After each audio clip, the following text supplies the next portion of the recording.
30년 전 프랑스는 한국에 미사일을 팔며 핵심 부품을 꽁꽁 용접해버렸습니다. 감히 선진 기술을 넘보냐며 한국을 철저히 조롱했죠. 그런데 2026년 중동 아부다비 사막 프랑스의 오만함이 완벽히 박살났습니다. 무거운 가스통과 씨름하던 프랑스 미사일은 모래밭에 처박힌 반면 한국은 이 기술 하나로 단 5초 만에 표적을 산산조각 냈기 때문입니다. 분노한 중동 장관은 프랑스를 내쫓고 즉각 한국의 손을 잡았습니다. 도대체 굳게 닫힌 쇳덩어리 속에서 한국은 어떤 방산 괴물을 깨운 걸까요? 유럽의 숨통을 끊어버린 통쾌한 역전극 지금 시작합니다. 수조원의 오일머니가 굴러다니는 이곳 중동은 저희 프랑스 방위산업체에게는 언제나 지갑을 열 준비가 되어 있는 아주 충실한 단골 손님이나 다름없으니까요. 특히 오늘 오후 사막 한가운데서 열릴 대규모 실사격 테스트는 사실상 저희 회사의 최신형 대공 미사일 계약을 축하하는 축포 자리로 예정되어 있었습니다. 저는 제 가슴팍에 달린 수석 엔지니어 겸 중동 수출 총괄 임원이라는 묵직한 명찰을 매만지며 승리자의 미소를 지을 수밖에 없었단 말입니다. 유리창 너머로 전 세계에서 몰려든 군 관계자들이 저희 프랑스 부스에 전시된 무기들을 보며 감탄하는 모습이 보이더군요. 무기라는 건 단순히 쇠붙이를 조립한다고 만들어지는 게 아닙니다. 100년이 넘는 시간 동안 쌓아온 장인정신, 그 우아한 예술적 감각이 깃들어야만 비로소 명품으로 인정받는 법이지요. 마치 파리의 샹젤리제 거리에서 수천만 원을 호가하는 수제 가죽 가방을 사기 위해 전 세계 부호들이 줄을 서는 것과 같은 이치랄까요? 콧대 높은 유럽의 자존심으로 한 땀 한 땀 빚어낸 우리 무기를 감히 어디다 비교하겠습니까? 사실 우리 프랑스의 자랑인 미스트랄 미사일은 그 자체로 완벽한 교양곡과 같습니다. 발사하기 전에 미사일 겉면에 커다란 냉각 가스통을 아주 조심스럽게 수동으로 꽉 조여서 연결해야만 비로소 적의 비행기를 쳐다보는 차가운 눈이 떠지게 되죠. 어떤 무식한 자들은 이 과정이 무겁고 번거롭다며 투덜대기도 하더군요. 하지만 그것은 무기의 예술을 모르는 무지렁이들의 헛소리일 뿐입니다. 발사 전에 그 정교한 준비 과정, 사람의 정성스러운 손길이 닿아 서서히 깨어나는 기계의 맥박, 그것이야말로 진정한 클래식 명품만이 가질 수 있는 묵직한 매력이란 말입니다. 디지털이니 스마트니 하며 가벼운 쇠조각 만지듯 다루는 요즘의 얄팍한 방식과는 격이 다릅니다. 그런데 제 시선이 화려한 메인 전시장을 지나 저 구석진 변두리에 자리 잡은 낯선 부스 하나에 머무는 순간 저도 모르게 실소가 터져나오고 말았어요. 거기에는 대한민국이라는 간판이 떡하니 걸려있더군요. 그 촌스러운 이름을 보는 순간 제 머릿속에는 30년 전에 아주 유쾌했던 기억 하나가 스쳐 지나갔습니다. 1990년대 초반이었을 겁니다. 당시 북한의 공격에 잔뜩 겁을 집어먹은 한국의 군인들과 연구원들이 제 사무실로 찾아와 제발 우리 프랑스의 미사일을 팔아달라고 고개를 숙이던 그 애처로운 모습 말입니다. 그들은 무려 1,800억 원이라는 어마어마한 돈 보따리를 싸들고 와서는 미사일 만드는 기술까지 덤으로 넘겨달라며 제 바짓가랑이를 붙잡고 매달렸어요. 속으로는 얼마나 코웃음을 쳤는지 모릅니다. 아시아의 작은 하청 공장 주제에 감히 유럽 최고 엘리트들의 두뇌를 거저먹으려 들다니 참으로 맹랑하지 않습니까? 하지만 저는 아주 정중하고 신사적인 태도로 그들의 제안을 받아들이는 척했습니다. 겉으로는 따뜻하게 웃으며 계약서에 도장을 찍어주었죠. 그리고는 곧바로 공장으로 내려가 우리 기술진에게 아주 엄격한 지시를 내렸습니다. 미사일에서 가장 중요한 부품, 그러니까 적의 비행기에서 나오는 열을 냄새 맡듯 감지해서 끝까지 쫓아가는 미사일의 뇌이자 눈알인 적외선 탐색기를 절대 열어보지 못하게 만들라고 말입니다. 아주 두꺼운 까만 쇳덩어리 통 안에 그 핵심 부품을 집어넣고 테두리를 아주 꽁꽁 용접해 버리라고 명령했으니까요. 행여나 그들이 몰래 드라이버로 나사를 풀고 속을 들여다볼까봐 아예 물리적으로 뜯을 수조차 없게 완벽한 블랙박스를 만들어버린 겁니다. 나중에 그 두껍게 용접된 쇳덩어리를 받아 들고 당황해서 얼굴이 불그락푸르락해지던 한국 엔지니어들의 표정을 떠올리면 지금도 에스프레소 맛이 한결 달콤해지곤 합니다. 너희 같은 단순 조립공들은 100년이 지나도 이 까만 상자를 절대 열지 못할 거다. 저는 속으로 그렇게 마음껏 비웃었죠. 그들은 그저 우리가 던져주는 깡통을 가져다가 색칠이나 하고 껍데기나 맞춰 끼워야 하는 운명이었으니까요. 감히 하늘을 나는 최첨단 유도무기의 심장부를 뜯어보려 하다니 그건 프랑스의 자존심이 허락하지 않는 선을 넘는 행위였단 말입니다. 그런데 30년이 지난 지금 저 구석진 부스에서 감히 우리와 같은 시장을 두고 명함을 내밀고 있다니 기가 찰 노릇이었습니다. 뭐 신궁이라고 했던가요? 이름부터가 참으로 구시대적이고 촌스럽기 짝이 없더군요. 저는 비서가 건네준 전시회 참가 업체 카탈로그를 대충 넘겨보며 쯧쯧 혀를 찼습니다. 우리 미스트랄의 하드웨어를 몰래 훔쳐보고 흉내낸 껍데기에 러시아에서 주워온 싸구려 부품 몇 개를 기워 붙여서 만든 짝퉁 미사일을 감히 중동의 장관들에게 들이밀 생각을 하다니요.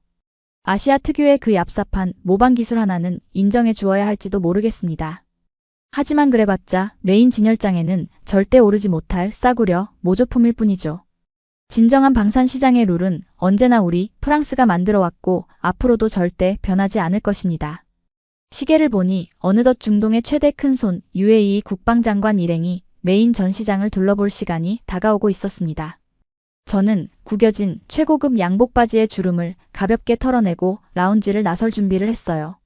오늘 오후 실사격 테스트만 아주 가볍게 끝내고 나면 수조원짜리 방공망 교체 사업의 최종 계약서에 제 우아한 만년필로 서명을 남기게 될 테니까요. 그깟 짝퉁 장난감을 늘어놓은 한국 부스 따위는 장관의 시선이 단 1초도 머물지 않을 사막의 먼지 같은 존재였습니다. 저는 승리를 확신하는 가벼운 콧노래를 흥얼거리며 시원한 에어컨 바람을 뒤로한 채 본격적인 수주전의 화려한 무대로 발걸음을 옮겼습니다. 제 발밑에서 제가 30년 전 굳게 닫아버렸던 그 상자를 깨고 나온 거대한 괴물이 어떤 끔찍한 지옥을 준비하고 있는지도 전혀 모른 채 말입니다.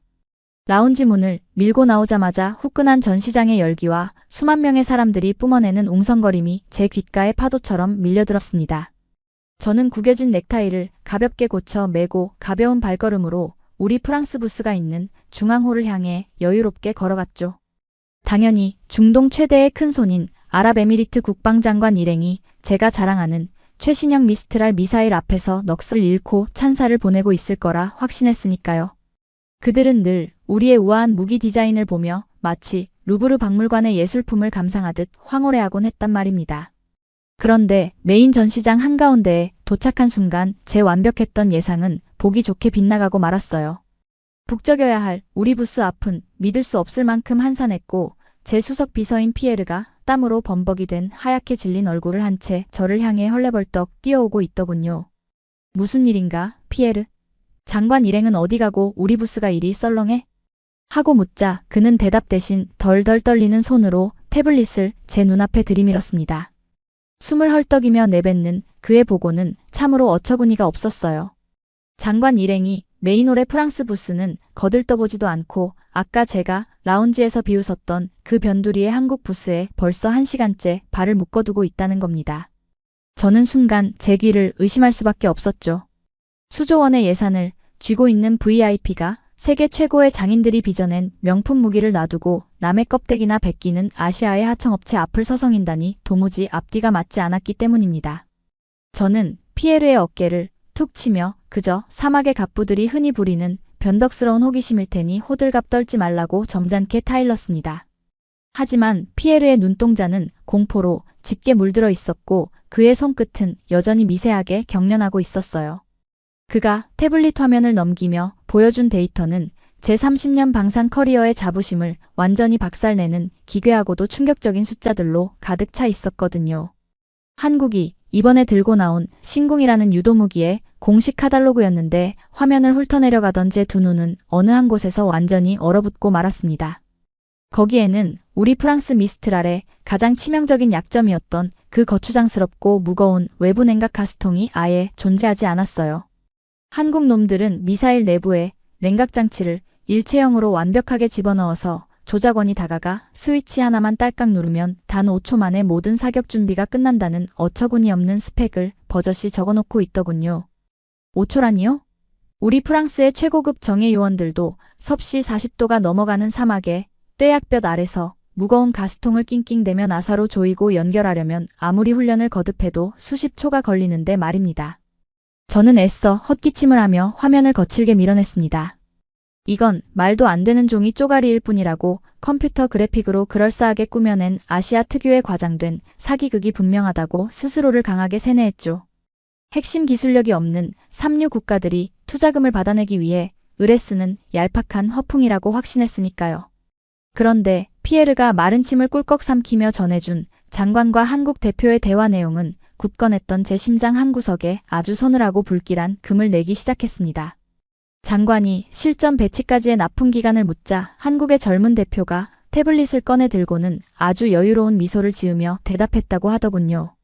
우리가 무기의 예술성과 장인정신을 운운하며 최소 3년은 기다려야 한다고 뻗대던 그 막대한 물량을 오늘 계약서에 서명만 하시면 당장 다음 달 첫째 주에 아부다비 항구에 완제품을 떨어뜨려 드리겠습니다. 라고 선언했다는 겁니다. 이게 도대체 현실에서 가능한 소리인가 싶어 피에르가 몰래 촬영해온 한국 부스의 프레젠테이션 영상을 재생해 보았습니다. 화면 속에는 제가 알던 90년대에 먼지 쌓인 하청 공장이나 칙칙한 미싱 소리가 울려 퍼지는 낡은 한국의 모습은 단 1%도 남아있지 않았어요. 눈이 시리도록 하얀 무인 스마트 팩토리 안에서 수십 대의 최첨단 AI 로봇 팔들이 단 1mm의 오차도 없이 미사일 부품을 척척 조립하고 있었습니다. 마치 최신형 스마트폰이나 정밀한 디지털 반도체를 찍어내는 거대한 미래 도시의 요새를 보는 것 같았죠.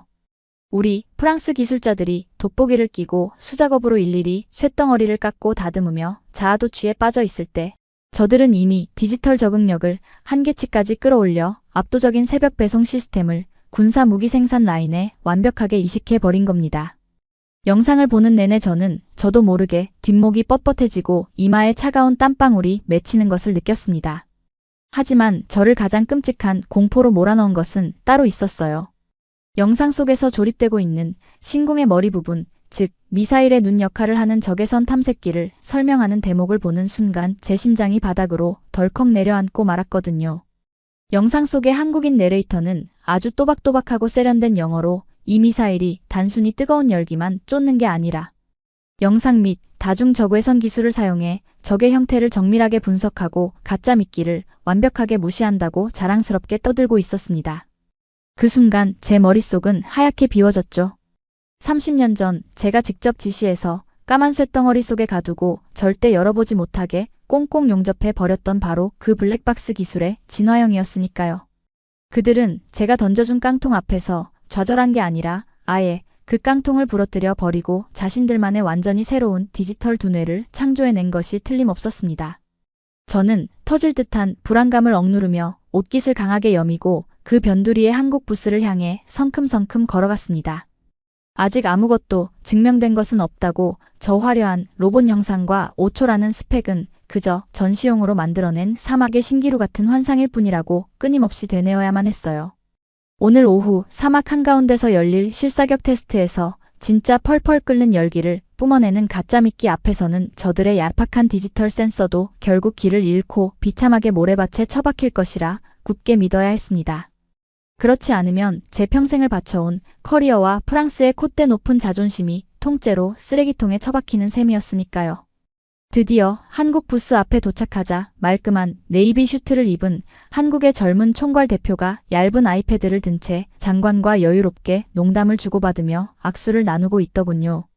과거 제 사무실 문을 두드리며 기술을 구걸하던 그 초라하고 절박했던 동양인들의 모습은 온데간데 없고 마치 실리콘밸리의 최고의 임원 같은 세련된 디지털 엘리트의 압도적인 여유가 뿜어져 나오고 있었습니다. 장관이 저를 발견하고는 아주 차갑고 날카로운 눈빛으로 저를 쳐다보더군요. 그 순간 저는 온몸의 솜털이 곤두서는 것을 느꼈고 오늘 오후에 사막 실사격 현장이 단순한 축하 파티가 아니라 내 목숨을 건 잔혹한 심판대가 될 것임을 직감했습니다. 무언가 단단히 잘못되어 가고 있었어요. 제가 30년 전에 닫아버렸던 그 조그만 문이 지금 제 목을 조르는 거대한 단두대가 되어 저를 짓누르기 시작했단 말입니다. 그 끔찍하고 불길한 직감은 불과 3시간 뒤 섭씨 40도를 훌쩍 넘기는 아부다비 외곽의 황량한 사막 실사격 훈련장에서 무자비한 현실로 그 실체를 드러내고 말았어요. 정수리를 꿰뚫을 듯 쏟아지는 중동의 태양열은 숨을 쉬기조차 힘들게 만들었는데 VIP들을 위해 특별히 마련된 에어컨 텐트 안에서조차 저는 등줄기를 타고 흐르는 식은땀을 주체할 수 없었습니다. 유리창 밖으로 펼쳐진 광활한 모래밭 위에서는 수십조 원의 운명이 걸린 우리 프랑스와 한국의 마지막 성능 평가가 시작될 참이었죠. 사막 한가운데 설치된 진지에서 우리 프랑스 정예 기술진들은 땀에 흠뻑 젖은 전투복을 입고 허둥지둥 미스트랄 미사일을 세팅하느라 진땀을 빼고 있었습니다. 아까 전시장에서 제가 그렇게나 입에 거품을 물고 찬양했던 그 100년 전통의 장인정신이라는 것이 막상 실전과 같은 장렬하는 뙤약볕 아래서 보니 그저 답답하고 버거운 낡은 수공업에 불과하다는 민낯이 낱낱이 드러나는 순간이었거든요. 미스트랄의 가장 큰 맹점은 발사 직전에 반드시 무거운 외부 냉각 가스통을 들고 와 발사관 옆구리에 수동으로 낑낑대며 연결해야 한다는 것이었습니다. 뜨겁게 달궈진 쇳덩어리를 쥐고 렌치로 나사선을 맞추려다 보니 엘리트라 자부하던 우리 요원들의 손놀림조차 자꾸만 미끄러지고 어긋나기 일쑤였어요. 텐트 안에서 지켜보는 국방장관의 미간이 미세하게 찌푸려지는 것을 확인한 제 속은 그야말로 새까맣게 타들어가고 있었단 말입니다. 그런데 제 불안한 시선이 우리 진영에서 불과 수십 미터 떨어진 한국 측 진지로 향했을 때 저는 눈을 의심할 수밖에 없을 정도로 기괴한 장면을 목격하고 말았습니다. 그들의 진지에는 제가 예상했던 허둥지둥 매뉴얼을 뒤적이는 촌스러운 아시아 하청 업체의 모습은 온데간데 없었으니까요. 한국의 젊은 조작원들과 엔지니어들은 이 지옥불 같은 사막의 폭염 한가운데서도 마치 땀샘이 존재하지 않는 사람들처럼 보였습니다. 70년대의 칙칙한 미싱소리나 기름때 묻은 작업복, 종이컵에 담긴 달달한 믹스커피 따위에 낡고 공상맞은 이미지는 그 어디에도 없었죠. 그들의 한 손에는 서류철이나 무거운 아날로그 공구 대신 아주 얇고 투명한 태블릿 PC가 쥐어져 있었고 다른 한 손으로는 얼음이 찰랑거리는 거대한 투명 플라스틱 컵을 들고 여유롭게 목을 축이고 있더군요. 그들이 입에 달고 산다는 아이스 아메리카노, 그 지독한 미친 효율과 속도의 상징인 검은 액체를 들이켜는 그들의 모습은 여기가 중동의 사막이 아니라 완벽한 시스템으로 통제되는 판교나 서울의 최고급 IT 기업 회의실인 것 같은 극도의 세련됨을 뿜어내고 있었습니다. 그들의 움직임은 소름이 끼칠 만큼 군더더기가 없었어요. 누구 하나 핏대를 세우며 고함을 치지도 않았고 무거운 부품을 나르며 거친 숨을 내몰아쉬지도 않았습니다. 그저 시원한 커피를 한 모금 마신 뒤 태블릿 화면을 손가락으로 가볍게 스와이프하고 터치하는 것만으로 모든 사격 통제 준비가 끝나는 듯 했거든요. 발사관 주변을 맴도는 그들의 눈빛에는 어떤 긴장감이나 절박함도 없이 오직 잘 짜인 디지털 알고리즘을 확인하는 기계적인 냉정함만이 깃들어 있었습니다. 이게 바로 최근 전 세계가 경악한다는 대한민국 특유의 압도적 시스템과 혀를 내두를 만한 디지털 문해력이라는 걸까요? 고객이 밤에 스마트폰 터치 몇 번만 하면 다음날 새벽 대문 앞에 물건이 완벽하게 놓여 있다는 그 무시무시한 새벽 배송의 메커니즘이 파괴적인 군사 무기 현장에도 모세혈관처럼 완벽하게 이식되어 있었던 겁니다. 우리는 여전히 20세기의 낡은 톱니바퀴를 굴리며 땀을 뻘뻘 흘리고 있는데 저들은 2026년의 완벽한 디지털 클라우드 위에서 우리를 무심하게 내려다보는 것 같아 견딜 수 없는 자괴감이 밀려왔습니다. 마침내 통제소의 날카로운 사이렌 소리와 함께 본격적인 실사격 카운트다운이 시작되었죠. 먼저 우리 프랑스의 미스트랄이 그 우아한 자태를 뽐낼 차례였습니다. 아득히 먼 모래 언덕 너머로 가상의 적기 역할을 할 무인 드론이 흙먼지를 일으키며 날아올랐고 텐트 안의 모든 시선이 발사대로 쏠렸습니다. 제발 단 한 번에 끝내버려라. 저는 바싹 마른 입술을 씹으며 속으로 간절히 기도했어요. 잠시 후 쾅 하는 고막을 찢는 굉음과 함께 미스트랄이 거대한 화염을 내뿜으며 발사관을 박차고 허공으로 솟구쳐 올랐습니다. 창공을 가르며 날아가는 그 날렵하고 날카로운 궤적은 의심할 여지 없이 유럽 100년 전통의 명품이 보여줄 수 있는 최고의 퍼포먼스였죠. 저는 그제야 꽉 쥐고 있던 두 주먹의 힘을 풀고 옆자리의 중동 장관을 향해 승리를 확신하는 거만한 미소를 지어 보일 준비를 마쳤단 말입니다. 하지만 표적을 향해 맹렬하게 쇄도하던 찰나 타깃 드론이 고도를 비틀며 시뻘건 불꽃 덩어리들을 사방으로 마구 흩뿌리기 시작하는 겁니다. 적의 열추적 미사일을 교란시켜 눈을 멀게 만드는 가짜 미끼, 즉 플레어를 대량으로 방출한 것이었죠. 저는 콧방귀를 꼈습니다.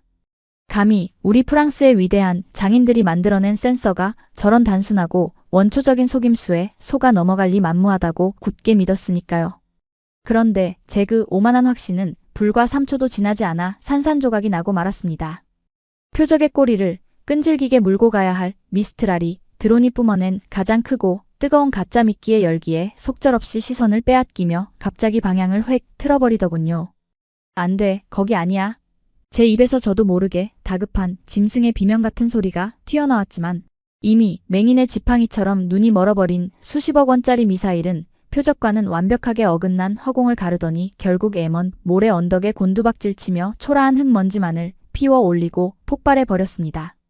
순간 섭씨 40도를 웃도는 VIP 텐트 안에는 마치 북극의 빙하 밑바닥처럼 서늘하고 소름 돋는 정적이 내려앉고 말았죠. 스피커를 타고 흐르는 건 오직 지글거리는 사막의 건조한 무전기 잡음 소리뿐이었습니다. 수조 원의 예산을 쥔 아랍에미리트 국방장관은 말없이 턱을 괜 채 프랑스의 자존심이 모래알과 함께 흩어지는 그 초라한 폭발 흔적을 차갑게 노려보더군요. 그리고는 천천히 고개를 돌려 얼어붙은 저를 향해 시선을 던졌는데 그 눈빛에 담긴 경멸과 실망감에 저는 숨이 턱 막혀 질식할 것만 같았습니다.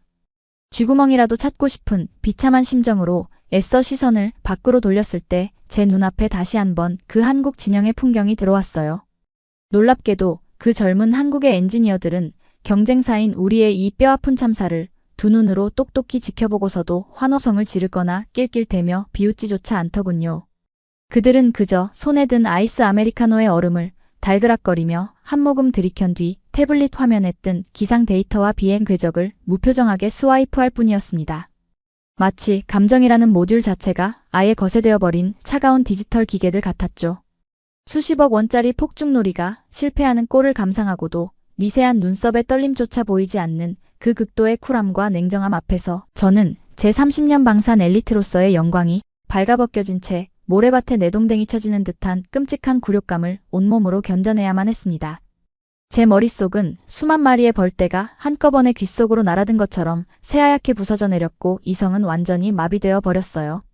방금 전까지 그토록 쾌적하고 달콤하게 느껴지던 VIP 텐트의 최고급 에어컨 바람은 어느새 제 등줄기를 흠뻑 적신 식은땀과 뒤섞여 마치 날카로운 얼음장 같은 칼날이 되어 제 살갗을 무자비하게 후벼 파고 있었죠. 숨을 들이마실 때마다 훅 끼쳐오는 건조한 사막의 먼지 냄새가 마치 제 찬란했던 커리어를 묻어버릴 무덤의 흙 냄새처럼 비릿하게 느껴지더군요. 저는 도저히 이 텐트 안을 짓누르는 숨막히는 침묵과 사람들의 조롱 섞인 시선을 견딜 수가 없었습니다. 덜덜 떨리는 손가락으로 목을 강하게 조이고 있던 최고급 실크 넥타이를 신경질적으로 쥐어뜯듯 거칠게 풀어헤쳤어요. 손바닥은 이미 축축하게 젖어 미끄러웠고 다리에는 힘이 풀려 당장이라도 카펫바닥에 꼴사납게 주저앉을 것만 같아 옆에 놓인 가죽 소파의 등받이를 사색이 된 얼굴로 꽉 움켜쥐어야만 했으니까요. 이건 말도 안 돼. 조작이야. 완벽한 사기극이라고. 제 바싹 마른 입술 사이로 짐승의 앓는 소리 같은 비참한 중얼거림이 연신 새어 나왔습니다. 두 눈의 동공은 길 잃은 어린아이처럼 사시나무 떨듯 사정없이 흔들리고 있었고 제 뇌는 어떻게든 눈앞에서 벌어진 이 처참한 실패를 부정하기 위해 미친 듯이 합리화의 재료들을 긁어모으기 시작했습니다. 그래요. 이건 우리 위대한 프랑스의 역작 미스트랄의 결함이 절대 아니란 말입니다. 저 야만적인 중동놈들이 날려보낸 타깃 드론이 사전에 약속된 규정을 완전히 무시하고 불법적인 싸구려 열기만 뿜어내는 미끼를 한꺼번에 너무 많이 터뜨린 게 분명했습니다. 아니면 이 지옥 같은 사막에 펄펄 끓는 지열과 기습적인 모래바람이 일시적으로 센서의 정밀한 회로를 교란시킨 우연한 자연재해일 뿐이라고 굳게 믿어야 했죠. 마치 체스 세계 챔피언이 동네 꼬마에게 어처구니 없이 체크메이트를 당한 뒤 체스판의 수평이 맞지 않아서 졌다고 억지를 부리는 꼴이었습니다. 하지만 제 머릿속은 이미 그런 온갖 비겁하고 초라한 변명들로 시궁창처럼 질척거리고 있었거든요. 그때 얼굴에서 핏기라고는 찾아볼 수 없는 제 수석 비서 피에르가 데이터 태블릿을 두 손으로 받쳐들고 제 곁으로 조심스럽게 다가오더군요. 이 이모님. 방금 본사에서 원격으로 분석한 데이터가 전송되었는데 우리 미사일의 탐색기가 드론 본체가 아닌 플레어의 여론을 진짜 타깃으로 완전히 오인했다는 치명적인 결과가. 그의 덜덜 떨리는 기어들어가는 목소리가 귓가에 울리는 순간 저는 완전히 이성을 잃고 짐승처럼 으르렁거렸습니다. 닥쳐. 그깟 기계 쪼가리가 뱉어내는 엉터리 데이터를 지금 나보고 믿으란 말인가? 당장 밖에 나가서 발사대 주변의 온도를 다시 측정해. 렌즈에 모래가 끼었는지 저 드론 조종사가 우리를 속이려 수작을 부렸는지 샅샅이 뒤지란 말이야. 저는 마치 제 잘못을 들킨 채 발악하는 어린아이처럼 방어 기제를 풀가동하며 피에르에게 신경질을 부려댔습니다. 급기야 피에르가 들고 있던 태블릿을 거칠게 밀쳐버렸고 쨍그랑 하는 소리와 함께 액정이 산산조각 나며 바닥에 나뒹굴었죠. 책임을 회피하고 남 탓을 하기 위해 벌겋게 달아오른 제 얼굴은 유리창에 비친 모습을 스스로 보기에도 역겨울 정도로 흉측하게 일그러져 있었습니다. 그건 평생을 엘리트로 살아온 콧대 높은 인간이 가장 밑바닥으로 추락할 때 보여줄 수 있는 극한의 찌질하고 비겁한 본성 그 자체였단 말입니다.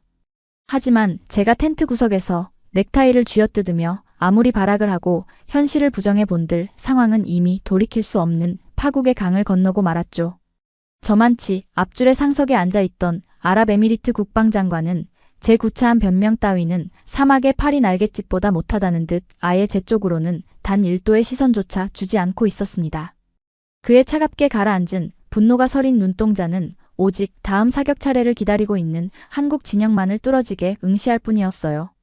그 압도적인 무시와 뼈를 때리는 냉대 앞에서 저는 정말이지 쥐구멍이라도 파고 숨고 싶은 심정이었지만 동시에 제 가슴속 깊은 곳에서는 아주 끈적하고 악의적인 기대감이 독버섯처럼 피어오르기 시작하더군요. 그래, 두고 보자.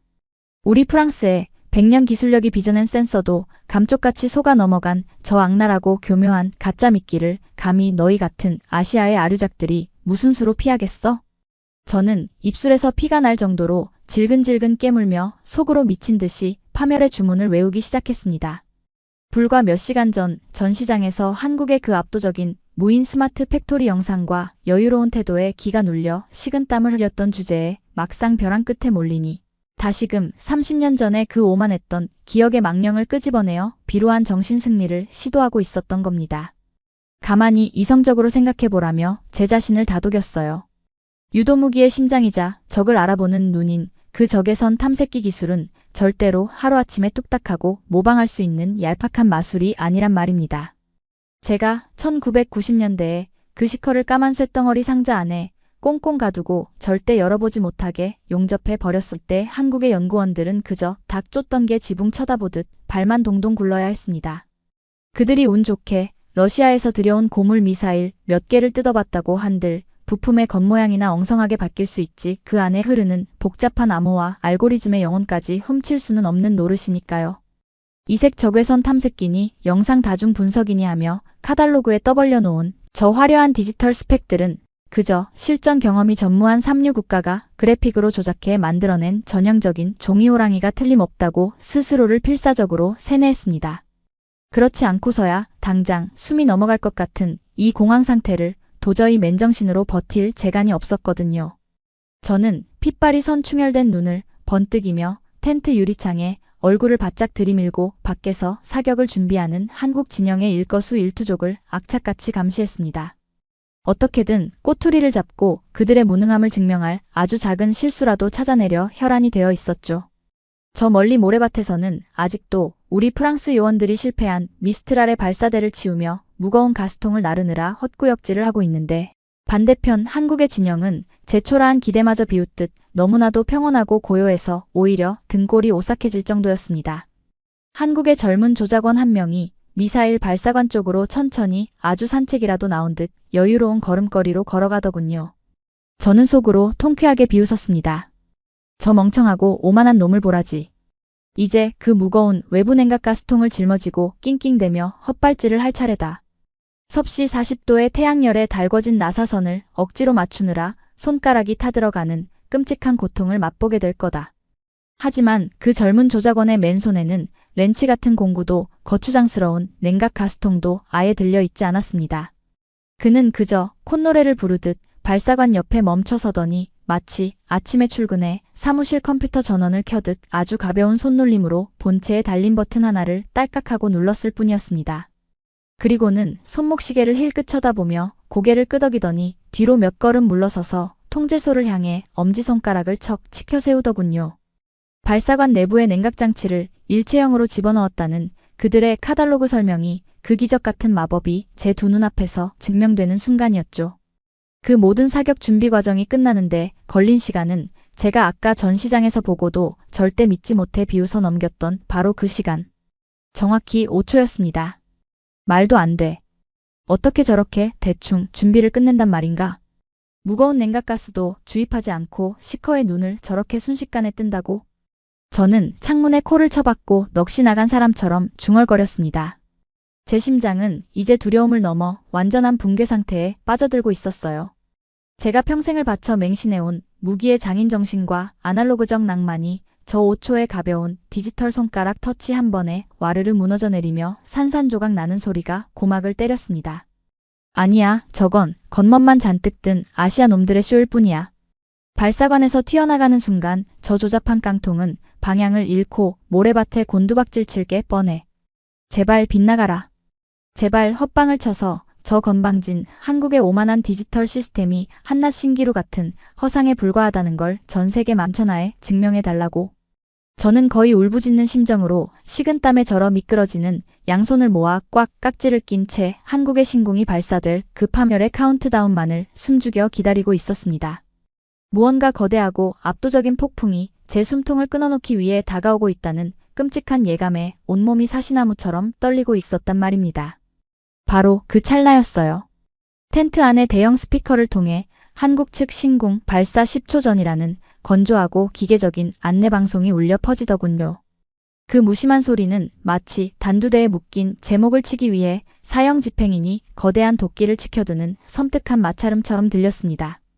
이대로 가만히 소파에 파묻혀서 저 건방진 한국 놈들의 미사일이 허공을 가르고 날아가는 꼴을 지켜본다면 제30년 방산 엘리트로서의 커리어는 물론이고 위대한 유럽 방위산업의 자존심이 영원히 저 뜨거운 모래구덩이 속에 처박히게 될 것이 뻔했거든요. 극한의 공포와 굴욕감이 임계점을 돌파하자 제 안에서 이성의 끈이 툭 하고 끊어지는 파열음이 들리는 듯 했습니다. 저는 파들파들 경련하던 무릎에 억지로 힘을 빡 주고 자리에서 벌떡 일어났죠. 땀에 절어 허리에 들러붙은 구겨진 바지춤을 신경질적으로 끌어올리고 아까 숨통이 막혀 쥐어뜯었던 최고급 실크 넥타이를 대충 목에 구겨 넣은 채 성큼성큼 앞으로 걸어 나갔어요. 제 핏발선 두 눈이 향한 목표물은 단 하나, 맨 앞줄, 중앙의 가죽 소파에 앉아 턱을 괜 채 미동조차 하지 않고 있는 아랍에미리트 국방장관이었습니다. 제 갑작스러운 돌발 행동에 놀란 중동의 거구 경호원들이 흠칫하며 제 앞을 막아서려 했지만 저는 이미 체면이고 나발이고 눈에 뵈는 게 없는 미치광이가 되어 있었단 말입니다. 비켜. 장관님께 당장 드려야 할 중대한 말씀이 있단 말이다. 저는 마치 덫에 걸린 들깨처럼 으르렁거리며 삿대질을 해댔고 거칠게 경호원의 어깨를 밀치며 앞으로 돌진했습니다. 그 소란에 장관이 천천히 고개를 돌려 저를 올려다보더군요. 그의 얼음장같이 차갑고 불쾌한 눈빛이 제 심장을 꿰뚫었지만 제 입은 이미 뇌의 통제를 완전히 벗어나 파멸의 폭주를 시작하고 말았습니다. 장관님, 당장 저 우스꽝스러운 아시아 원숭이들의 서커스를 중단시키십시오. 제 입에서 짐승의 포효처럼 터져나온 그 첫마디는 에어컨 소리만 들리던 조용한 VIP 텐트 안의 모두를 경악하게 만들기에 충분했습니다. 통역관의 얼굴은 백지장처럼 하얗게 질려버렸고 주변의 중동 장성들은 믿을 수 없다는 듯 입을 떡 벌린 채 웅성거리기 시작했죠. 외교적 결례를 넘어선 완벽한 금기를 깨부수는 순간이었습니다. 하지만 저는 멈추지 않았습니다.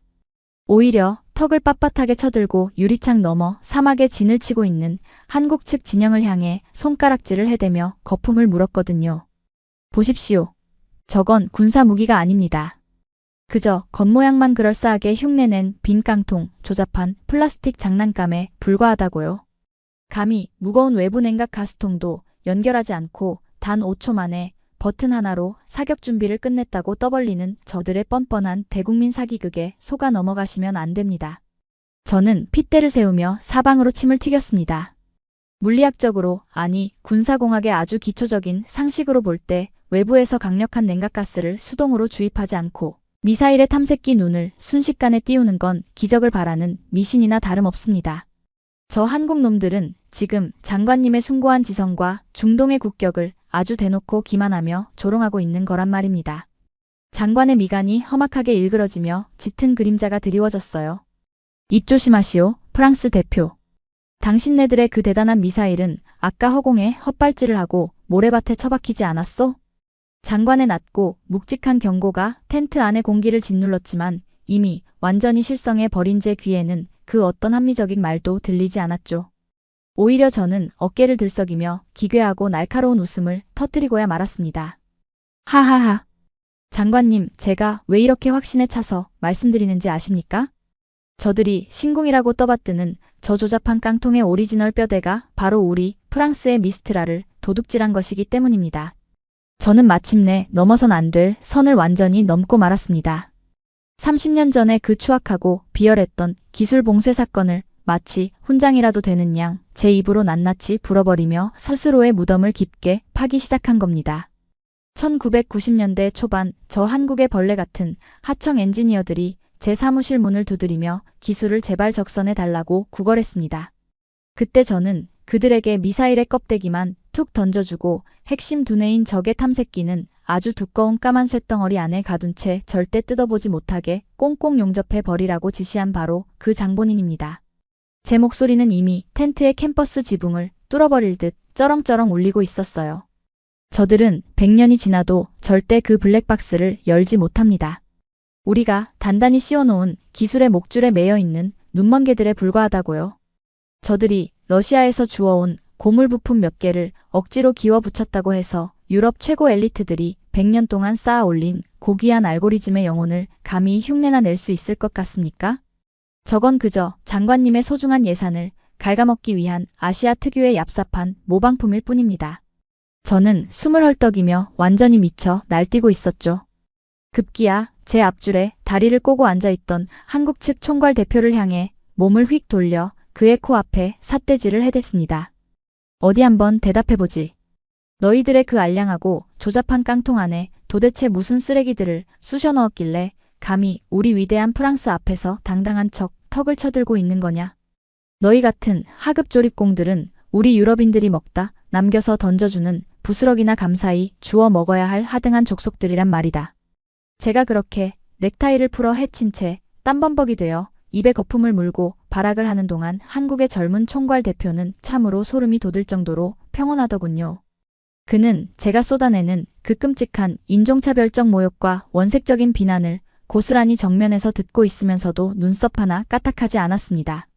그저 손에 들고 있던 그 투명한 컵을 가볍게 흔들어 다 마신 아이스 아메리카노의 얼음을 달그락 소리가 나게 부딪히더니 저를 향해 아주 느릿하고 서늘한 시선을 딱 한 번 던질 뿐이었어요.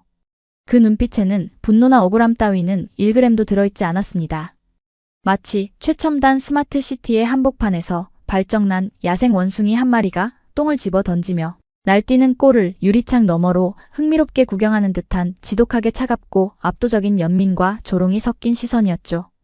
저 빌어먹을 디지털 엘리트의 여유로움이 제 남은 자존심의 밑바닥까지 갈갈이 찢어놓으며 저를 더욱 끔찍한 열등감의 지옥으로 밀어넣었단 말입니다. 프랑스 대표님. 한국 대표가 마침내 입을 열었습니다. 텐트 안에 그 미친 소란을 단숨에 얼어붙게 만드는 아주 낮고 선명하며 세련된 바리톤의 영어 발음이었죠. 30년 전 대표님께서 아주 튼튼하게 닫아주셨던 그 쇳덩어리 블랙박스. 개인적으로 정말 깊이 감사하게 생각하고 있습니다. 당신들의 그 오만한 배신 덕분에 우리는 남의 낡은 기술에 기대려는 나약한 생각을 영원히 버리고 아예 새로운 차원의 눈을 우리 손으로 직접 창조해낼 수 있었으니까요. 그는 자리에서 천천히 우아하게 일어나더니 테이블 위에 놓인 얇은 태블릿 PC를 장관 앞쪽으로 가볍게 스와이프해서 밀어주며 섬뜩할 정도로 차분하게 미소 지었습니다. 우리가 스스로 진화시킨 눈이 얼마나 잔혹하게 똑똑해졌는지 이제 대표님의 그 오만한 두 눈으로 직접 확인하실 시간입니다.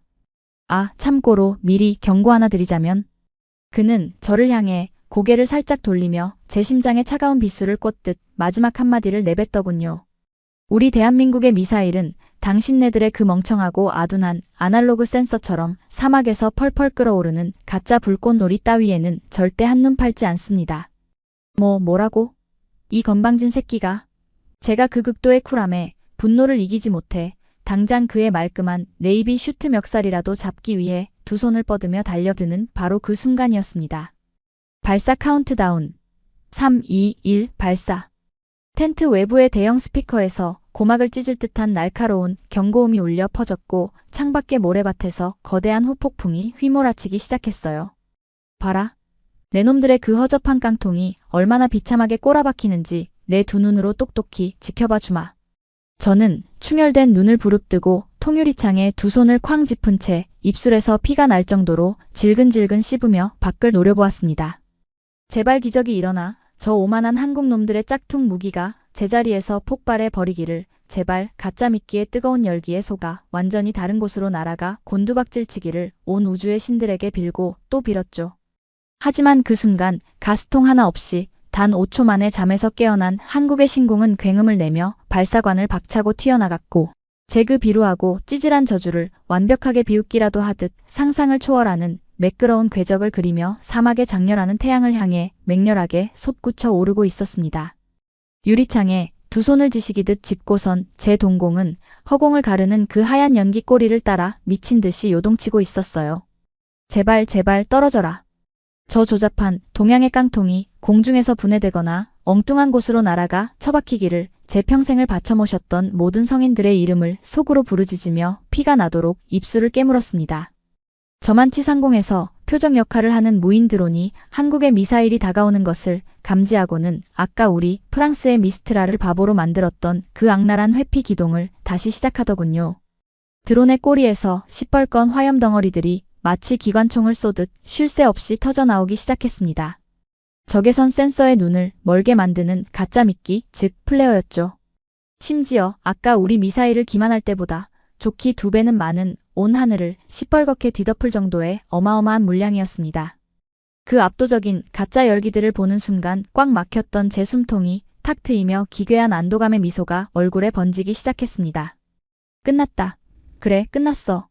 우리 유럽의 100년 장인들이 빚어낸 센서조차 길을 잃게 만든 저 지옥 불길 속을 감히 너희들이 러시아에서 주워온 고물 부품 나부랭이로 뚫고 갈 수 있을 것 같으냐.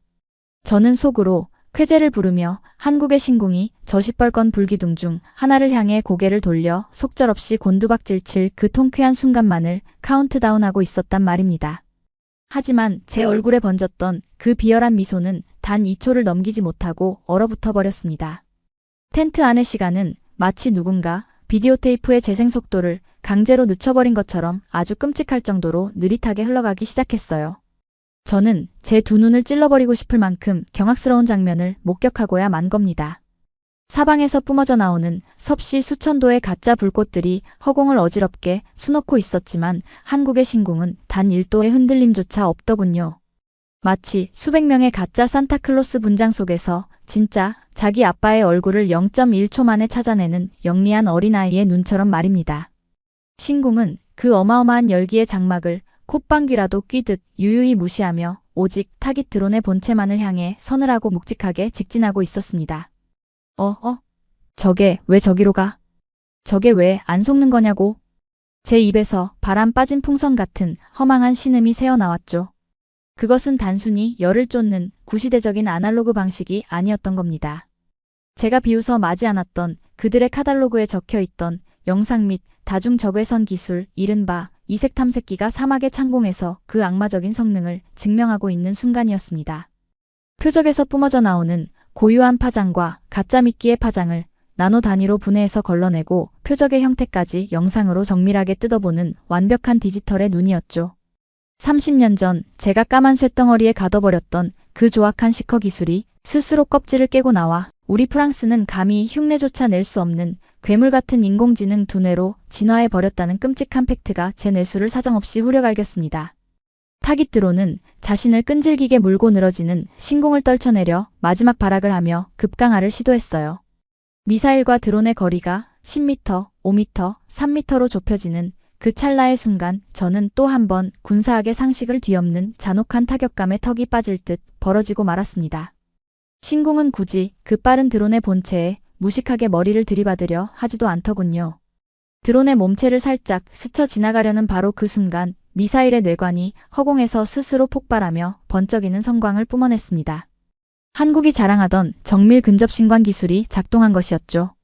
마치 허공에 수백 개의 예리한 면도날을 한꺼번에 흩뿌리듯 미사일 내부에서 뿜어져 나온 720개의 파편들이 시속마하 2.5에 미친 속도로 사방으로 비산하며 드론의 동체를 무자비하게 꿰뚫고 지나갔습니다. 쾅! 하는 귀를 찢는 굉음과 함께 방금 전까지 하늘을 날고 있던 수억 원짜리 타깃드론은 말 그대로 형태조차 알아볼 수 없는 쇳가루와 잿더미가 되어 사막의 모래바람 속으로 흩뿌려지고 있었어요. 압도적인 살상력. 무식하게 들이받는 게 아니라 스치기만 해도 목표물을 가루로 만들어버리는 그 잔혹하고도 정밀한 사냥꾼의 솜씨 앞에서 저는 무릎에 연골이 녹아내리는 듯한 극도의 공포를 느꼈습니다. 제 다리는 더 이상 제 몸뚱이를 지탱하지 못했고 저는 유리창에 이마를 처박은 채 바닥으로 질퍽하게 주저앉아 버렸습니다. 텐트 안은 말 그대로 쥐 죽은 듯한 정적이 흘렀죠. 아까 우리 미스트랄이 실패했을 때의 그 서늘한 침묵과는 질적으로 다른 무언가 범접할 수 없는 압도적인 무력을 눈앞에서 목격한 자들만이 내뿜는 경외와 충격의 침묵이었습니다. 아랍에미리트 국방장관은 들고 있던 만년필을 바닥에 떨어뜨린 것도 모른 채 반쯤 벌어진 입을 다물지 못하고 창밖의 폭발 잔해를 넋을 잃고 바라보고 있더군요. 바로 그때였습니다. 달그락거리는 얼음소리와 함께 완벽한 네이비 슈트를 차려입은 한국의 총괄 대표가 뚜벅뚜벅 걸어나와 장관과 제가 고꾸라져 있는 테이블 앞으로 다가왔습니다. 그는 방금 제가 퍼부었던 그 원색적인 모욕과 인종차별적 폭언에 대해 단 한마디의 감정적인 반박이나 화를 내지 않았어요.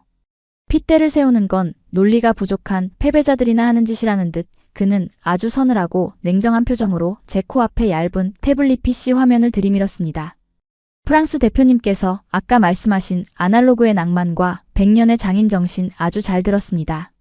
그의 목소리는 낮게 깔려 있었지만 그 안에 담긴 논리의 칼날은 제 목줄을 정확히 겨누고 있었죠. 하지만 전장에서는 장인 정신보다 적의 대가리를 단 1초라도 빨리 날려버리는 데이터가 더 중요하지 않겠습니까? 이 화면을 보시죠. 그가 화면을 스와이프하자 방금 전 사격의 실시간 분석 데이터가 홀로그램처럼 선명하게 떠올랐습니다. 우리 신궁의 이색 탐색기가 드론의 플레어를 99.8%의 정확도로 필터링하는 파장 분석 그래프입니다.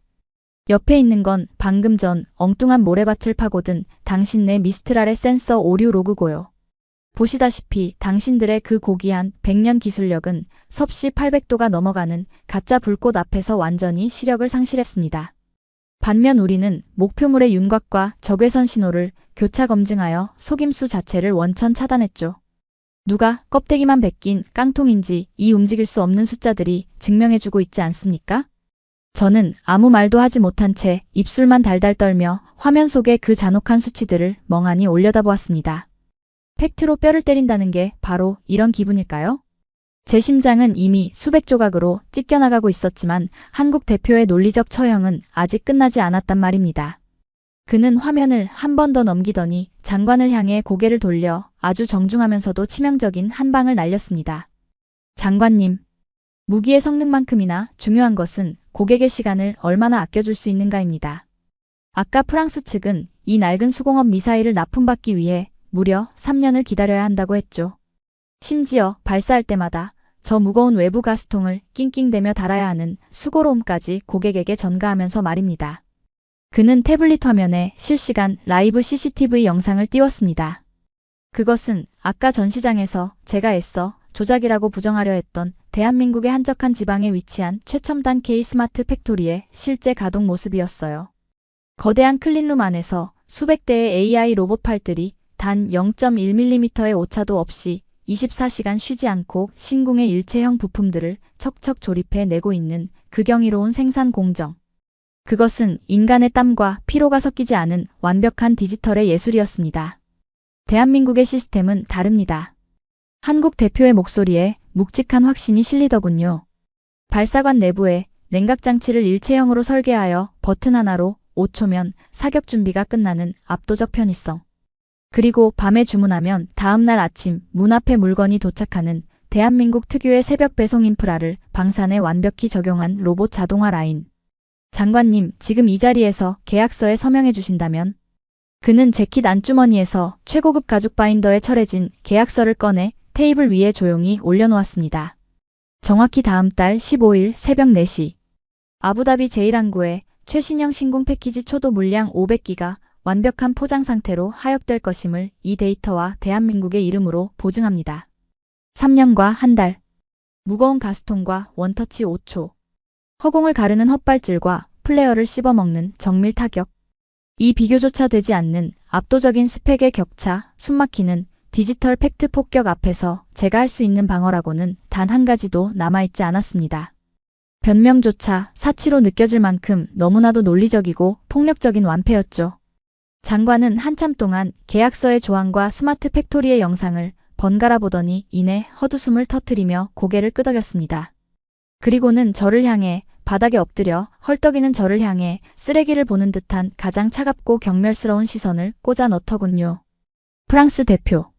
당신네들이 그토록 자랑하던 100년의 장인 정신은 이제 박물관에나 기증하는 게 좋겠소. 그리고 방금 전 당신이 내 귀를 더럽혔던 그 무례하고 오만한 헛소리에 대한 대가로. 장관은 옆에 서 있던 경호실장을 향해 짧게 턱짓을 했습니다. 이 자들을 당장 내 텐트에서, 아니 아랍에미리트 영토에서 영원히 추방해. 앞으로 중동의 어떤 국방 사업에서도 프랑스 놈들의 그 낡은 카달로그는 쳐다보지도 않을 테니. 경호원들의 거친 소나기가 제 양팔을 틀어쥐고 짐짝처럼 끌어올렸습니다. 아, 안 됩니다. 장관님, 제발 한 번만 더 기회를. 저는 눈물과 콧물이 범벅이 된 얼굴로 바닥을 긁으며 처절하게 울부짖었지만 장관은 이미 제게서 등을 돌린 채 한국 대표가 내민 만년필을 받아들고 계약서에 거침없이 서명을 갈기고 있었습니다. 질질 끌려가는 제 바지 주머니 속에서 파리 본사에서 걸려온 스마트폰의 진동이 미친 듯이 울려대기 시작했어요. 보나마나 수조 원의 계약을 날려먹고 외교적 결례까지 저지른 저를 당장 파면하고 위약금을 청구하겠다는 분노의 알림이 분명했죠. 텐트 밖으로 쫓겨나 장렬하는 태양빛 아래 내동댕이 쳐진 저는 그 뜨거운 모래밭에 얼굴을 파묻은 채 짐승처럼 오열하고 말았습니다. 30년 전이었습니다. 우리가 기술을 통제하겠다며 오만하게 까만 쇳덩어리를 용접해버렸던 그날. 우리는 한국이라는 나라의 숨통을 조였다고 착각했지만 사실 그것은 낡은 껍데기에 의존하려던 그들의 연약한 허울을 부수고 스스로의 힘으로 진화하는 완벽한 디지털 괴물의 눈을 뜨게 만들어버린 최악의 자충수였던 겁니다. 그들이 던진 이 무자비하고 압도적인 팩트의 망치에 두들겨 맞은 제 영혼은 사막의 바람에 흩날리는 저 잿더미처럼 영원히 부서져 내리고 있었단 말입니다. 얼굴을 정면으로 강타하는 섭씨 40도의 모래 폭풍 속에서 저는 짐짝처럼 버려진 제 처지도 잊은 채 멍하니 허공만 바라보고 있었습니다. 그때 뜨겁게 달아오른 바지 주머니 속에서 스마트폰이 마치 발작을 일으키듯 미친 듯이 진동하기 시작하더군요. 덜덜 떨리는 손으로 액정을 확인해보니 발신자는 파리 본사의 최고 경영자였습니다. 통화 버튼을 누르자마자 고막을 찢을 듯한 분노의 쇳소리가 스피커를 뚫고 쏟아져 나왔어요. 내 놈이 도대체 중동에서 무슨 미친 짓을 저지른 거야? 당장 짐 싸서 꺼져. 넌 해고야, 이 멍청한 새끼야. 그가 길길이 날뛰며 퍼붓는 쌍욕을 묵묵히 듣고 있으면서도 저는 신기하게도 아무런 슬픔이나 억울함이 느껴지지 않았습니다. 그저 입가에 허탈하고 기괴한 냉소만이 삐딱하게 번져갈 뿐이었죠. 이미 제 이성은 이 참담한 현실을 너무나도 객관적인 제3자의 시선으로 뜯어보고 있었으니까요. 제가 아부다비의 그 호화로운 VIP 텐트에서 개처럼 질질 끌려 나온 지 불과 2시간도 채 되지 않아 전 세계의 군사 매체와 금융시장은 이른바 5초의 굴욕이라는 자극적인 헤드라인으로 완전히 도배되어 버렸습니다. 중동의 가장 막강한 큰손인 아랍에미리트가 그것도 실사격 테스트 현장에서 프랑스의 최신형 미사일을 쓰레기 취급하며 쫓아내고 한국과 23조 원이라는 천문학적인 방공망 패키지 계약을 체결했다는 소식은 그야말로 글로벌 방산 시장의 핵폭탄을 떨어뜨린 것과 같았거든요. 그 파괴력은 즉각적이고도 무자비했습니다. 파리증권거래소가 문을 열기가 무섭게 우리 회사의 주가는 단 10분 만에 마이너스 40%라는 경이로운 수치로 곤두박질치며 서킷 브레이커를 발동시켰단 말입니다. 주식창은 온통 피를 토하듯 시뻘건 붉은색으로 물들었고 주주들의 항의 전화로 본사 시스템 서버가 완전히 마비되었다는 소식이 속보로 흘러나오고 있었습니다. 어디 그뿐이겠습니까? 한국의 그 잔혹하고도 완벽한 팩트 폭격은 단순히 중동 시장 하나를 날려먹은 것으로 끝나지 않았어요. 사막 한가운데서 우리 미스트랄이 적의 가짜 미끼에 속아 엉뚱한 모래밭에 처박히는 그 굴욕적인 영상과 한국의 신궁이 단 5초 만에 스마트 팩토리의 조립 공정을 거쳐 원터치로 발사되는 비교 영상이 소셜미디어를 타고 전 세계로 퍼져나갔습니다. 인터넷에는 땀을 뻘뻘 흘리며 무거운 외부 냉각 가스통을 렌치로 조이는 우리 프랑스 요원들의 모습을 마치 중세시대의 대장장이처럼 우스꽝스럽게 합성한 조롱밈들이 넘쳐나고 있더군요. 그 처참한 국제적 망신살에 저는 그만 헛웃음을 터뜨리고 말았습니다. 쯧쯧.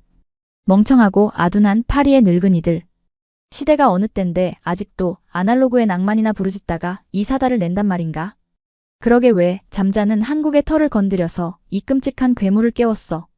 저는 마치 남의 나라 일이라도 되는 양 혀를 차며 우리 프랑스 수뇌부의 그 알량한 오만함을 속으로 신랄하게 비웃고 있었습니다. 이 끔찍한 도미노 붕괴는 삽시간에 유럽 본토와 남미, 아시아 전역으로 들불처럼 번져나갔습니다. 당장 다음 주에 우리 프랑스와 구형 세자르 자주포 및 대공 미사일 패키지를 계약하기로 구두 합의를 마쳤던 루마니아와 폴란드 국방부가 일방적으로 협상 테이블을 엎어버리고 잠적해버렸거든요. 그들은 외교 채널을 통해 아주 뼈아프고 직설적인 조롱을 날려보냈습니다. 수조원의 오일머니를 쥔 중동마저도 성능 미달로 걷어차 버린 그 3년짜리 아날로그 깡통을 우리가 왜 피 같은 세금을 들여 사야 합니까? 한국은 당장 다음 달에 완벽하게 호환되는 디지털 시스템을 우리 안방까지 새벽 배송해주겠다는데 말입니다. 그 냉정하고도 철저한 제3자의 선택 앞에서 우리 프랑스의 콧대 높던 외교관들은 꿀먹은 벙어리처럼 입을 다물 수밖에 없었죠. 고객들은 더 이상 과거의 이름값이나 유럽의 방산 카르텔 따위에 굴복하지 않았습니다. 오직 당장 오늘 밤 내 영공을 지켜줄 수 있는 압도적인 기술의 신뢰도와 납기의 속도만을 원했고 그 기준을 충족하는 유일한 국가는 이제 지구상에 대한민국 하나뿐이라는 사실이 만천하에 증명된 것입니다. 경제적 타격은 방산 기업 하나의 몰락으로 끝나지 않았어요. 프랑스 남부에 위치한 수백 개의 방산 하청 공장들은 줄줄이 날아드는 계약 취소 통보에 당장 내일 가동할 라인의 전원을 꺼야만 했습니다. 수십 년 동안 미사일 건면을 손으로 깎고 다듬어 오던 그 자칭 장인이라는 노동자들은 하루아침에 일자리를 잃고 거리로 쏟아져 나와 폭력 시위를 벌이기 시작했죠. 이게 다 한국 놈들이 시장을 교란시킨 탓이다 라고 적힌 피켓을 들고 파리 시내를 불태우는 그들의 뉴스를 태블릿으로 지켜보며 저는 또다시 싸늘한 코웃음을 쳤단 말입니다. 멍청한 자들. 시장을 교란시킨 게 아니라 너희들의 그 지독하게 게으른 수공업 마인드가 도태된 것뿐이야. 30년 전에 우리가 그들에게 핵심 부품을 주지 않고 용접해버렸을 때 그들은 밤을 새워 디지털에 눈을 깎고 또 깎았다. 너희들이 바게트를 뜯으며 주 35시간 노동을 운운할 때 저들은 무인 로봇으로 24시간 공장을 돌리는 악마적인 시스템을 구축했단 말이다. 저는 이 모든 파국이 결국 우리가 자초한 업보이자 압도적인 실력 격차 앞에서 벌어지는 아주 자연스럽고 논리적인 자연도태 현상이라는 것을 누구보다 뼈저리게 인정하고 있었습니다.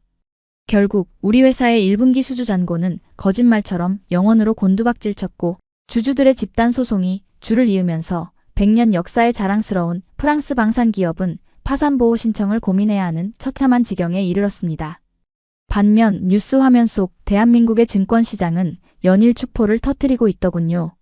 신궁과 천궁 K9 자주포를 생산하는 K방산 기업들의 주가는 연일 상한가를 갈아치웠고 전국 각지의 항구에서는 중동과 동유럽으로 향하는 거대한 수출용 컨테이너들이 밤낮 없이 선박에 실리고 있었습니다. 화면 속에서 인터뷰를 하는 한국의 엔지니어들은 과거 우리에게 기술을 동량하던 그 위축된 패배자들이 아니었어요. 그들은 아이스 아메리카노를 한 손에 들고 차분하게 세계 방산 시장의 차세대 표준을 브리핑하는 그야말로 지구상에서 가장 세련되고 위협적인 디지털 엘리트 집단이 되어 있었습니다. 아부다비 외곽의 싸구려 모텔방으로 쫓겨난 저는 먼지가 풀풀 날리는 침대에 허탈하게 걸터앉아 그 모든 처참한 몰락의 중계를 무표정하게 바라보았습니다. 제 인생을 바쳐 충성했던 거대한 제국이 단 5초 만에 버튼 하나를 누르는 조작에 의해 완전히 해체되고 무너져 내리는 꼴을 실시간으로 감상하는 기분은 참으로 묘하더군요. 억울하지도 슬프지도 않았습니다. 그저 완벽한 패배자만이 느낄 수 있는 투명한 진실의 순간이었죠. 그래, 우리가 틀렸다. 아니, 애초에 건드려서는 안 될 영린을 건드린 거지. 너희 같은 야만적인 아시아인들은 절대 이 상자를 열지 못할 거라고 평생 우리 발밑에서 깡통이나 조립하라고 조롱했던 그 얄팍한 오만함이 결국 저 괴물들의 가슴 속에 꺼지지 않는 도끼의 불씨를 던져준 꼴이 되었으니 저는 바싹 마른 입술을 비틀어 올리며 낄낄거렸습니다. 30년 전 제가 직접 지시했던 그 빌어먹을 블랙박스 용접 사건은 이제 프랑스의 역사 교과서에 국가 경제를 파멸로 몰아넣은 최악의 오판으로 기록될 것이 분명했으니까요. 누구를 원망하겠습니까? 실력으로 짓밟혔고 시스템으로 압살당했으며 심지어 인성으로도 완벽하게 패배했는데 말입니다. 이것이 바로 겁도 없이 대한민국의 진화를 가로막으려 했던 어리석은 구시대의 낡은 권력이 맞이해야 할 가장 적나라하고 처참한 말로였습니다. 그리고 이 모든 파국의 흙먼지가 채 가라앉기도 전인 2026년 2월 바로 오늘. 저는 아부다비 외곽의 후미진 싸구려 모텔방에서 프랑스행 3등석 비행기 탑승을 기다리며 쓸쓸히 짐을 싸고 있습니다. 짐가방 깊숙한 곳에 처박혀 있던 30년 전 제가 그토록 자랑스럽게 가슴에 품고 다녔던 미스트랄 미사일의 두꺼운 종이 매뉴얼을 꺼내들었죠. 누렇게 빛바랜 그 아날로그의 잔해를 가만히 쓰다듬어 보니 참을 수 없는 부끄러움과 지독한 경외심이 동시에 밀려오더군요. 우리는 늘 한국을 가르쳐야 할 미개한 하청 공장쯤으로 여겼습니다. 낡은 기술의 부스러기나 던져주면 감지덕지하며 주워 먹는 영원히 우리 발밑에서 깡통이나 조립해야 할 불쌍한 나라라고 굳게 믿었으니까요. 하지만 제가 완전히 틀렸단 말입니다. 그들은 우리가 용접해버린 쇳덩어리 앞에서 무력하게 눈물을 흘린 게 아니라 오히려 스스로의 한계를 부수고 완벽한 디지털의 눈을 창조해냈습니다. 땀 냄새 나는 수공업의 낭만에 취해 있던 우리를 비웃듯 그들은 아이스 아메리카노의 얼음을 씹으며 인공지능과 로봇이 지배하는 압도적인 스마트 팩토리를 보란듯이 완성해냈거든요. 이제 전 세계 방산 시장의 룰은 완전히 뒤바뀌었습니다. 콧대 높은 유럽의 명품관 시대는 완전히 끝이 났고 대한민국이 주도하는 무자비한 디지털 새벽 배송의 시대가 열린 것이죠. 오늘 사막 현장에서 그들의 젊은 총괄 대표가 보여준 그 서늘하고 쿨한 눈빛 그리고 압도적인 데이터를 들이밀던 그 빈틈없는 여유를 저는 죽을 때까지 잊지 못할 겁니다.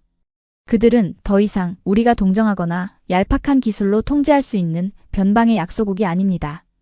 오히려 우리가 무릎을 꿇고 제발 그 혁신적인 시스템과 디지털 문해력을 한 수 가르쳐 달라고 빌어야 할 위대한 스승이자 앞으로 전 세계 어느 전장에서도 절대 마주치고 싶지 않은 가장 두렵고 완벽한 경쟁자가 되어버렸어요. 제 스마트폰 화면에는 여전히 피를 토하듯 폭락하고 있는 우리 회사의 주식 차트가 떠 있지만 저는 낡은 미스트랄 매뉴얼을 쓰레기통에 미련 없이 처박아 버렸습니다. 그리고 창밖으로 눈부시게 떠오르는 중동의 태양을 바라보며 뼈저린 패배자의 심정으로 동시에 새로운 시대의 유일한 지배자가 된 대한민국을 향해 가장 깊고 철저한 굴복의 경례를 올릴 뿐입니다. 시청자 여러분, 오늘 이야기 어떠셨습니까? 30년 전 핵심 부품을 꽁꽁 용접해버리며 우리를 조롱했던 프랑스의 그 얄팍한 오만함이 오히려 대한민국 방위산업의 야성을 깨우는 가장 완벽한 기폭제가 되었습니다. 남의 기술에 기대지 않고 우리 손으로 직접 일구어낸 압도적인 디지털 시스템과 5초의 기적 앞에서는 100년 전통의 콧대 높은 유럽 방산도 결국 처참하게 무릎을 꿇을 수밖에 없었죠. 위기를 기회로, 조롱을 압도적인 실력 격차로 되갚아준 자랑스러운 대한민국 엔지니어들의 뜨거운 땀방울에 아낌없는 박수를 보냅니다. 구독과 좋아요는 더 통쾌하고 가슴 뛰는 대한민국 사이다 스토리를 만드는데 큰 힘이 됩니다. 지금까지 감동띵동이었습니다. 시청해주셔서 감사합니다.